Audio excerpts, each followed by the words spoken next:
ఈ ఒక్క లాంగ్వేజ్ మీద 2026లో 80% ఆఫ్ ఐటీ జాబ్స్ ఇంటర్వ్యూస్ జరుగుతాయని మీకు తెలుసా?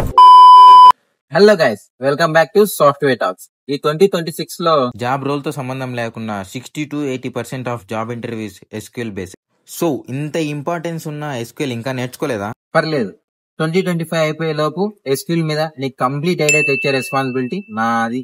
ఈరోజు అసలు ఎస్క్యూఎల్ అంటే ఏంటో తెలుసుకుందాం. SQL stands for structured query language.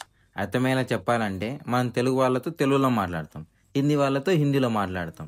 So same అలానే డేటాబేస్ తో కమ్యూనికేట్ చేయడం కోసం ఎస్క్యూఎల్ యూజ్ చేస్తాం to retrieve the required data. అసలు ఎస్క్యూఎల్ ఎలా వర్క్ అవుతుందో ఒక చిన్న సింపుల్ ఎగ్జాంపుల్ తో చెప్తా. ఫర్ ఎగ్జాంపుల్, మీరు ఎప్పుడైనా రెస్టారెంట్స్ వెళ్ళారనుకోండి, అక్కడ వెయిటర్ కి మీరు ఆర్డర్ చెప్తారు. అప్పుడు ఆ వెయిటర్ ఆర్డర్ యాక్సెప్ట్ చేసి కిచెన్ కి వెళ్ళి అక్కడ చెఫ్ తో ఆర్డర్ ప్రిపేర్ చేయించుకొని రిటర్న్ వచ్చి మీకు సర్వ్ చేస్తాడు, అంతేగా? సో ఈ ప్రాసెస్ ని ఎగ్జాంపుల్ గా తీసుకుంటే, ఇక్కడ మీరు user, order, query, waiter, SQL. మన క్వరీని డేటాబేస్ ఇంజిన్ ప్రాసెసింగ్ చేసి మన రిక్వైర్డ్ డేటాని రిటర్న్ చేస్తుంది. ఇక్కడ డేటాబేస్ అంటే నథింగ్ బట్ హలో బండి కొంచెం మెల్లగా. ఓకే తొందర ఎందుకు? డేటాబేస్ అంటే ఏంటో రేపు తెలుసుకుందాం. అసలే డార్లింగ్ చెప్పిన తర్వాత వినకుండా ఉంటే ఏం జరుగుతుందో తెలుసు కదా.